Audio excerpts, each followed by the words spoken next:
নমস্কার, কেমন আছেন সবাই? আশা করি সবাই ভালো আছেন, আমিও ভালো আছি। আজকে আবার একটা নতুন ব্লগ নিয়ে আমি আপনাদের সামনে হাজির হয়েছি। আসলে আমি কলকাতা থেকে বর্ধমান যখন যাচ্ছিলাম, সেই যাবার জার্নিটা আমি আপনাদের সঙ্গে শেয়ার করতে চলেছি। দেখতেই পাচ্ছেন এত সুন্দর একটা সকালে আবহাওয়া, আর কি ভালো একটা ট্রেন যাচ্ছে দেখুন। আসলে আমরা যখন রাস্তা দিয়ে যাচ্ছিলাম, তার উল্টো দিকে ট্রেন যাচ্ছে। অনেকটা লুকিংটা দার্জিলিংয়ের মতন লাগছে না? একদমই তাই। তো ভীষণ ভালো লাগছে। এই যে দক্ষিণেশ্বরের ব্রিজটা পেরোচ্ছি, একদম মা দক্ষিণেশ্বরীকে প্রণাম করে সুন্দরভাবে ব্রিজটা পেরিয়ে আমি যাচ্ছি কিন্তু বালি স্টেশন। একদম তাই, বালি থেকে আজকে আমি ট্রেন ধরবো, ট্রেন ধরে যাব আমি আমার জন্মস্থান বর্ধমান। তো ট্রেনটার মধ্যে কি অসম্ভব যে ভিড় ছিল, সে কি বলবো।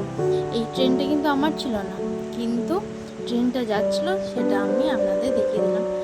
তো যাই হোক, এরপর আমার ট্রেনটা আসবে, সেই ট্রেনটায় চেপে আমি একাই যাব। আমার হাজব্যান্ড আমাকে জাস্ট এগিয়ে দিতে এসেছিলো, পৌঁছে দিতে এসেছিলো, কিন্তু আমি গিয়েছিলাম একা একাই। তো দেখতে পাচ্ছেন ট্রেনটা কী পরিমাণে ভিড় ছিল, তাই সেরকম আর ভিডিও করতে পারিনি। একদম বাড়ি পৌঁছে গেছি, এবং বিকালের দিকে আমি গিয়েছিলাম একটু শপিং করছি টুকটাক। বাড়ি পৌঁছে গিয়ে বিকালের বেলায় শপিং করতেও চলে গেলাম। মাঝখানে আর সময় হয়নি আপনাদের সঙ্গে সেই রকমভাবে কিছু শেয়ার করবো, কারণ সেদিনকে এত বৃষ্টি পড়ছিল এবং ওয়েদার এত খারাপ ছিল, তার জন্য সেইভাবে সেরকম কিছু শেয়ারই করতে পারিনি। এবং সকালবেলার দিকে, পরের দিন সকালবেলায় আমি গেছিলাম একটু মাছ ও সবজির বাজারের মার্কেটে।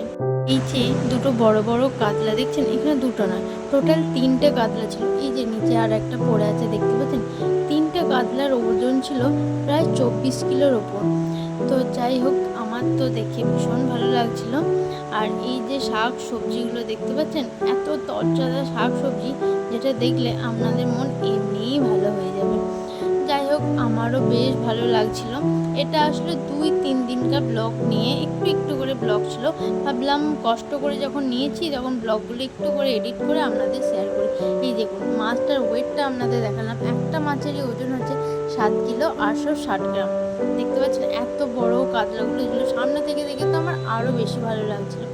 এছাড়া নানান রকম মাছ ছিল, অনেক অনেক রকম, যেগুলো দেখে বেশ ভালোই লাগছিল। আসলে এটা, এই যে ব্লগটা আসলে ছিল জামাই ষষ্ঠীর আগের মুহূর্তের একটা ব্লগ। কারণ জামাই ষষ্ঠীর আগে আমি কলকাতা থেকে যখন বর্ধমান এসেছিলাম, এবং বর্ধমানে এসে যে সমস্ত শপিংগুলো করেছিলাম, জামা কাপড়, তারপরে ফল, মিষ্টি, মাছ, সেই সমস্ত নিয়ে একটা ছোট্ট ব্লগ। আসলে এই ব্লগটা আমি জামাই ষষ্ঠীর আগেই দেওয়ার কথা ছিল, কিন্তু জামাই ষষ্ঠীর ব্লগটা আগেই এডিট করে ফেলায় এই ব্লগটা পরে দেওয়া হচ্ছে। যাই হোক, আপনারা পরেই দেখুন যে জামাই ষষ্ঠীর সব রিচুয়ালগুলো তো আপনারা দেখিয়ে নিয়েছেন এবং আইটেমগুলো দেখিয়ে নিয়েছেন, কিন্তু তার আগের মুহূর্তগুলো তো দেখাই হয়নি। যাই হোক, এখন আপনাদেরকে মিষ্টিটা দেখো।